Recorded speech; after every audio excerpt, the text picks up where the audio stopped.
Okay, Prop the Mic, PTM, Wednesday, May 10th. Super smooth. What's up, Dave? What's going on? Things are good. I was afraid you Things are weren't going to great. start the show there.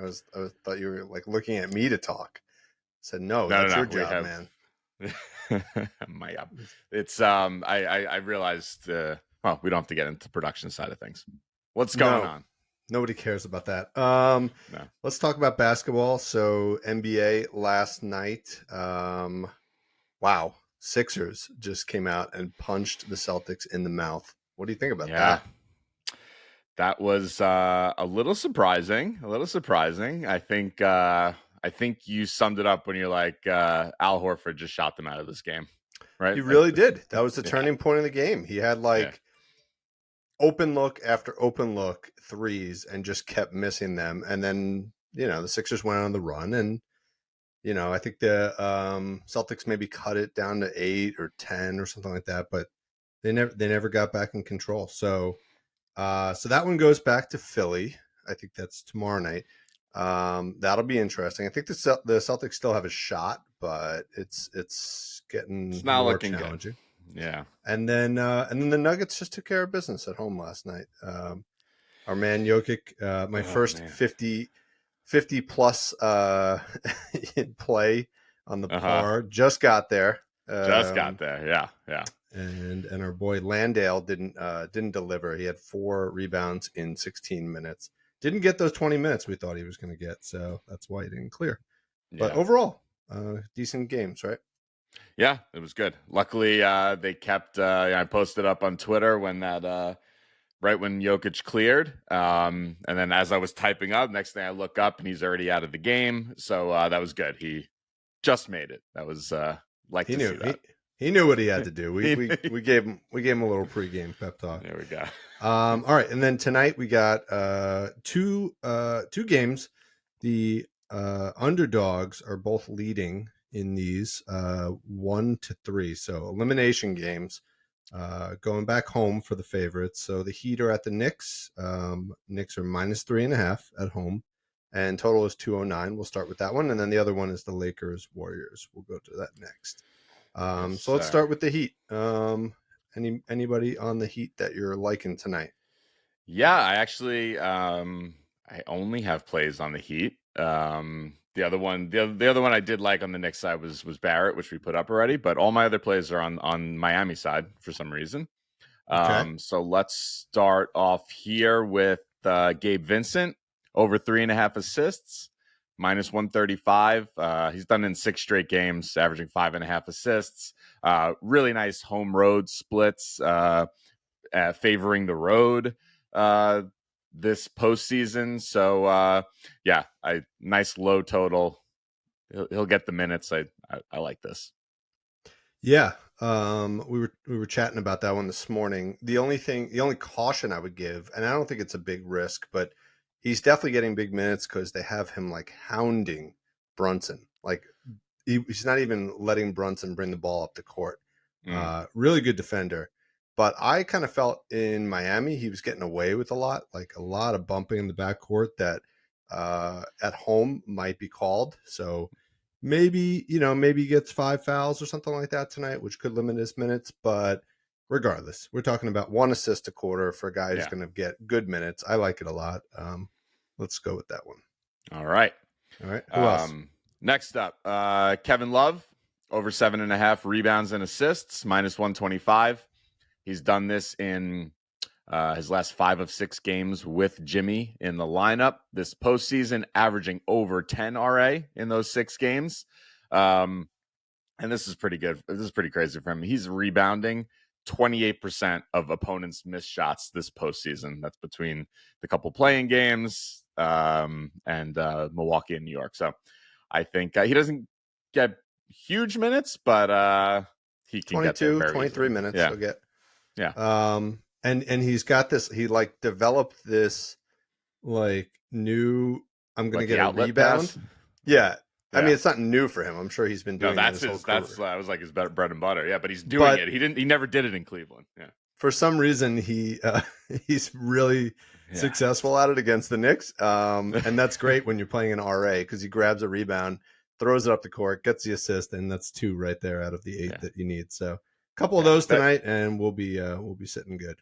All right, that's good. Him and Jokic are like the only 2 guys that do, like, nobody else does that the way those 2 guys do. It's fun to watch. Yeah. And then I got 2 more, but one's like a fun big odds one. The other one is Caleb Martin over 12.5 PR minus 125. He's done this in 6 of 8 playoff games with Jimmy Butler. And he's done this in 6 straight playoff games with Jimmy when he's played 23 plus minutes. You might worry about, having the minutes caveat in there. The 2 times he's only played less than 23 minutes twice, and once was 22 and a half, and once was 21. So okay. I think he gets there no problem, even with Jimmy. Yeah, he's been playing really well, and he's been getting, if I had to guess, at least 1-3 a game.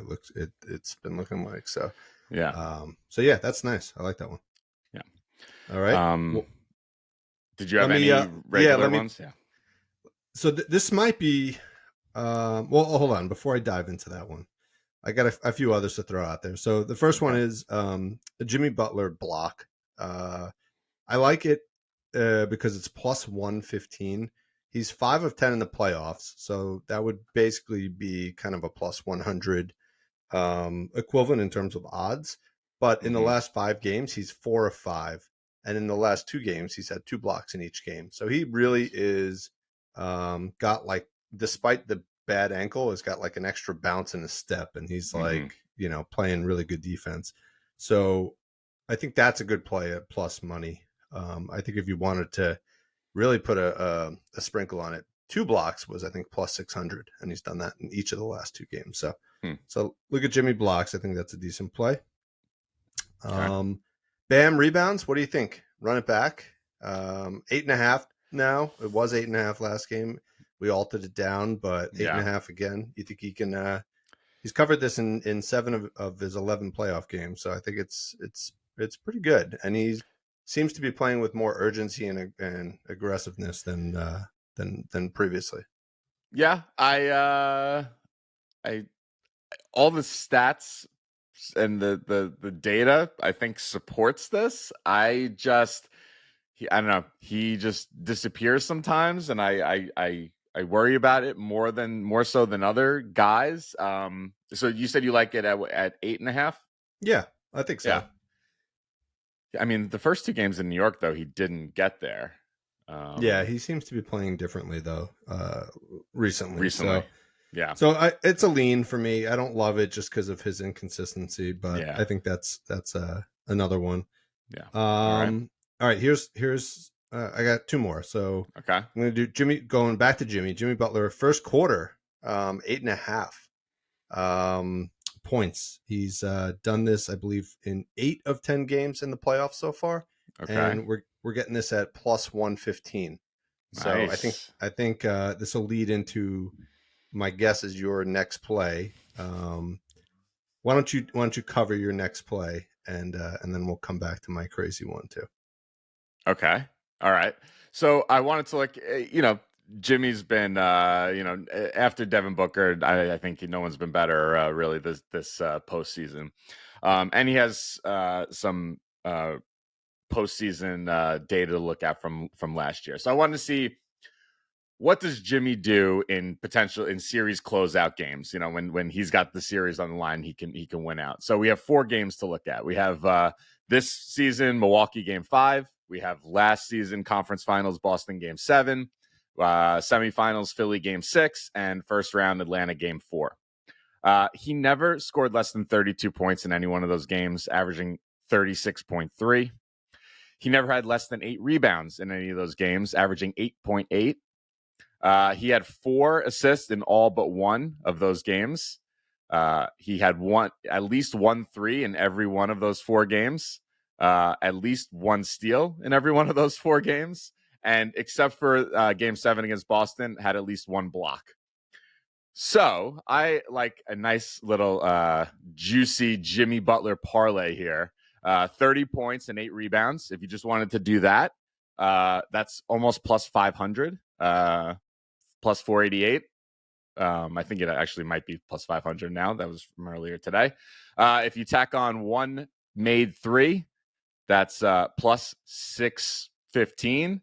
And if you tack on one steal, now we're talking plus 750. How beautiful is that? That is very nice. I think we're gonna have to post that up in some way, like as a little bit of a menu, and let people choose what legs they want to put together. Because you put any of those together, you're gonna get a really nice plus money bet. So yes, yeah. All right, cool. All right, last one on the Heat side. Then I do have one. I think one more on the Knicks side. All right, this is rough.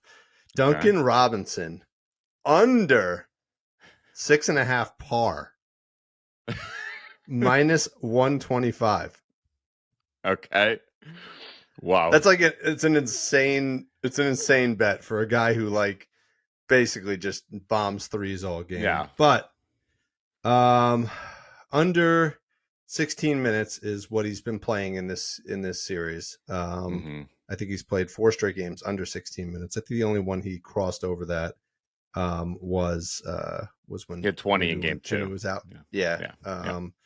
But let's see. When he plays under 16 minutes this season, he is 5 for 25, getting 20% hit rate. And if we look at that on the road, he's 0 for 10. 0 for Brutal. 10. So I think, obviously this is just something that I'm highlighting from a statistical purpose. Yeah. It has tremendous risk because the guy will launch up probably 2 or 3 threes tonight. He doesn't really do much more than that. He'd get maybe 1 assist, one rebound or something like that. But it's really about whether or not he's going to hit 2 threes. So I think that is an interesting play. I'm going to sprinkle a little something on it. And hope he doesn't play very much tonight. All right. Yeah. I could definitely see him for sure playing less on the road. Yeah, it's hard to argue. Yeah, 12 and 11 minutes, even at home against the Knicks. Yeah. Seems, scary, but seems like a pretty good bet. So anyway, I think it's fun. I like playing these fun ones once in a while. So Duncan Robinson, under 6.5 par. Last time we'll ever play an under 6.5 par, probably on this show. All right, let's move to the Knicks side. Like you said, we liked RJ over 24.5 PR, 19 for 23 at home when playing 34 plus minutes. We got the rest of the analysis up on Twitter, but like that play tonight. And then the last one, your boy Hartenstein, 1 block minus 135.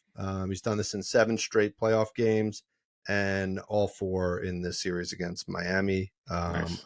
So I think that's a good play. I think he's not going to get the 20 minutes that we were projecting for him to get last game. Looks like Mitch went back to 30 minutes and he would play maybe 15 or so. But he gets blocks pretty quickly. So I like that one for tonight. And don't forget, Mitch can easily get into foul trouble and his minutes will shoot right back up. Yeah. Exactly. So all right. So that's all we got on the Heat Knicks. Who are you liking in this game? You make me pick, huh? Who am I liking? Unbiased. Let's take the Knicks. Let's take the Knicks with their backs up against the wall here. Although I don't feel super confident about that pick. Yeah, I think the key is the first quarter. Honestly, I think the Knicks have not, like I said, I think I said this last pod. The Knicks have not shown a good ability to come back. The Heat have shown a tremendous ability to handle resistance. So I think the Knicks need to start strong. If they fall into like another 10-point hole, I think the series is over. So I'm hoping they come out, take like a nice 8-10 point lead, by the second quarter, and then hold on. So let's go New York. That's right. It'd be nice to see one of those Julius, 8-9 point first quarters. That'd be beautiful. Yeah. He had a pretty good first quarter last game, but then fizzled after that. So we'll see. All right, so let's move on. West Coast. We've been told by some of our fans that we favor the East Coast. So we're not going to do that today. We're going to give the West Coast just as much attention. So Lakers at the Warriors. Warriors are minus 7.5 at home. Total is 226. What do you like in this game? I had trouble with this. I'm finding the lines, especially here, very sharp. I couldn't find a whole lot, but I did find one on a guy. This will be the first time I've ever bet on this guy, Moses Moody. Yes, Yeah. I had him too. All right. Dude, he closed out the game last time, right? I mean, his minutes are going up. I think for sure he plays at least 20 minutes tonight, if not closer to 25 minutes. They need his energy. Kaminga's not playing. I'd be surprised if Jordan Poole sees more than 10 minutes in this game. So those minutes have to go somewhere, and I think they go to Moody and DiVincenzo. Those are the two guys, that I think are going to get extra run in this game. Like we always say, role players at home in the playoffs. Those are the guys to target. So I actually like Moody. I like 2 bets on Moody here. I like his over 2.5 rebounds. Is that where you were? Nope. No, you were on his 1-3. I was on his 1-3. Yeah, that's the other one. That's the other one that's really good. He's done this in 6 straight games when he's played more than 9 minutes. So I think he plays for sure more than 9 minutes here. Is that the rebounds or the threes? Which one? That's the threes. Sorry, I jumped around. Yeah, so that was the threes. The rebounds, not statistically not as you don't have 6 straight games, but he only had 1 in the last game, but the 2 prior games, 7 and 4. And if you just from watching the game, he was crashing the boards in that last game. A lot of energy. They're going to rely on him. I think he's playing well. Kerr trusts him more so than he does a lot of the other bench guys. So yeah, I like both of those. So it's Moody, 2.5 rebounds, which is beautiful, -120, and then the threes was -140 to have 1+3. I love that. I think you undersold the threes. You looked at 10 plus over 9 minutes. I think you looked at, right? Yeah. That was just in the postseason. Yeah, roughly a 70% hit rate or something like that on the regular season. But I saw one of the most beautiful props.cash charts I've ever seen in my life. Oh, really? With Moses Moody. So go to Moody. Yeah. Select 16 plus minutes. You got that in front of you? I have it in front of me right now. 19 for 19. No, 19 for 20. He missed. I think the first game. So it's 19 for 19. All right, so 19 straight games with a 3 when he plays 16 plus minutes. That's pretty. That's pretty nice. Do you want to know what the implied odds are? Minus 1900. Minus 1900, and we're getting it for -140. I like that. Yeah, I'll take that. Sounds good to me. Sign me up.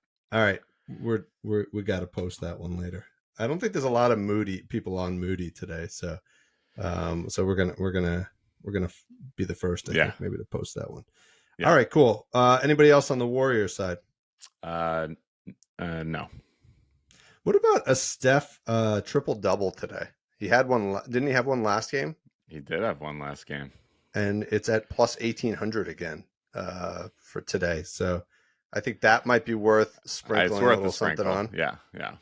Sure. What about his point line? 30.5 points. He just got there. I wanted to play it last time, and he just got there. It also depends where you got it, because I think later in the day it was up to 31.5. So I think you either got hooked good or you got hooked bad that last game. So I don't know.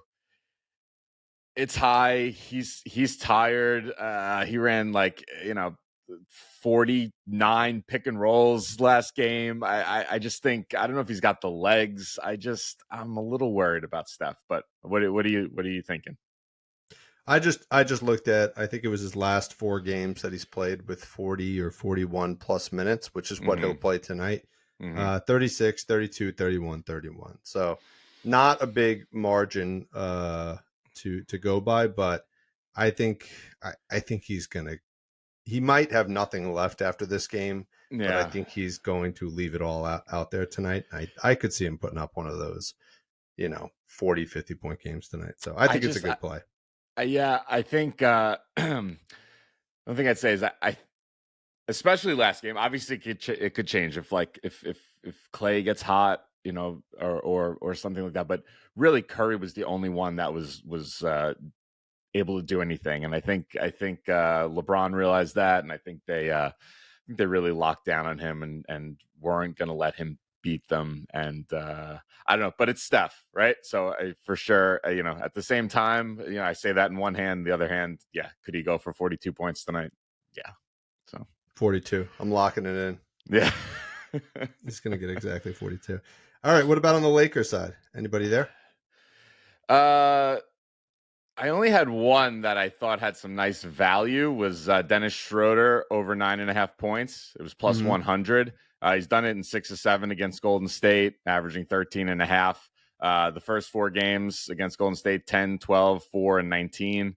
So I could see him getting some decent run here and get those 10 points.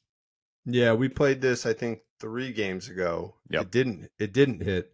And then I think the next 2 games it's hit. So yeah, we hit the one game that he had the 4 points, right? Yeah. So this is a reminder to what we said on yesterday's pod is like, if you find a good play, just keep playing it every day, right? Like you'll maybe hit it 6 out of 10 times or something like that, and you'll win. So I think it's a good play. I think him to get a steal was all we were talking about that a couple games ago. That was at minus 120, minus 130. It went all the way up to minus 200. And I saw this morning it's back down to minus 160, probably because he's on the road. But he's done this in 8 straight games, 6 straight against Golden State. And last game he played 34 minutes. So I think if he plays 30 minutes, he's too fast. The Warriors are too loose with the ball. I think it's a perfect combination. I think it's good value even at minus 160. I love it. I actually just didn't look there today because I assumed it would still be minus 200. So I just didn't even bother looking. But now you're telling me it's minus 160. Sign me up for that one too. I love that. Yeah. And find something else. Find like a super, high probability play to put that with and take it from minus 160 to, plus 100 or something like that. Yeah. All right. And then the last guy I had, this everybody's talking about this guy now. Lonnie Walker, 8.5 points. Minus 125. My initial reaction was like, no way would I play this guy. Like, he's been absent for the last half of the season. And all of a sudden he's now hot and playing time, getting some good playing time. But it's hard to argue with the numbers, right? It's all about playing time. His line was 8.5 points. If he's played 24 plus minutes this season, he's got a 90% hit rate, 28 for 31. If he plays 20 minutes, I was kind of excited about this. Take it all the way down to 20 minutes, he's got an 86% hit rate still. And if you take it all the way down to 12 minutes, he's got a 71% hit rate. So even at 12 minutes, which I think is what he played in game 2. Game 2, yeah. Right? He played 20 plus minutes in the last 2 games. Yeah. But even in game 2, he played 12 minutes. He still has a 71% hit rate. So I think it's a good play. His PRA is actually even a little bit higher. All those percentages I just gave out, add another, 2-3 points to that, so 89%, 73%. So I think his points or his PRA are probably good plays, even if everybody's on him. What do you think? Yeah, I think I have some natural hesitancy just because, can he repeat this? He did all his damage in the fourth quarter last time. So, he had Steph Curry on him, who was tired at that point, probably wasn't, defending as well. And he got super hot. I mean, he was even like, foregoing like AD down in the post to just like bomb away. And, yeah, I think you can't argue with the outcomes based on the minutes. So I think it makes sense, and they probably do ride with he's feeling himself now. Ride the hot hand a bit. So yeah, and it's not 8.5 is pretty nice. It's nothing for I mean, you remember he used to be what on the Spurs before he came to the Lakers. I mean, he was like one of their top scorers. I mean, yeah, oh yeah. I mean, you could probably be one of their top scorers too, but. But don't knock our boy Devin Vassell. Yeah, exactly. But anyway, he was a legit scorer before he came to the Lakers. So if he gets a playing time, he'll certainly get that. Yeah. All right, and then what about the game? I'm not going to let you off the hook on this one either. Lakers at Warriors. What do you like? I think I like the Lakers. Yeah, to Yeah. win. Yeah, I think so. Wow, that's. I didn't look at what the money line is, but they're getting 7.5 7. points. Yeah. That's got to be a nice little money line play too. Yeah, I think LeBron's feeling it. I think he wants to put this thing away and doesn't want to let this get to a game 7 and have to, worry. But though this is only game 5, but I yeah, I don't think it goes 7. I think LA wraps it up either this game or next game. Yeah, it's dangerous to give the Warriors any momentum because Yeah. once they start, seeing the ball go through the net, they could technically win this series if they win tonight. Mm-hmm. But yeah, I think this one's either going to be the Lakers win or the Lakers lose by 20. Yeah, it's probably you're probably right. Yeah, it's You know what I probably mean? one of Because those I things. think I think come the fourth quarter, if the Lakers are down by 12, 13, 14 points, I actually think they're going to choose to rest their LeBron players. knows. He like said he's like he knows if they're winning the game or not, and like they'll shut it down early. But even that last game, I felt like I don't know. I felt like if the Warriors had, they weren't great from three, neither Steph or Clay, neither of them had it, and like, but had a few of those gone in, I could have seen them. I could see them going on a run in that game, having a different outcome. So yeah, you can never rule them out for sure. All right, so Knicks and Lakers tonight. You heard it here on PTM. There we go. All All right. right. Well, you enjoy the games tonight, and we'll get some of these picks up on Twitter shortly. All right. Moses Moody. Let's go. Oh yeah, that's going up right now. Bye. All right, bye.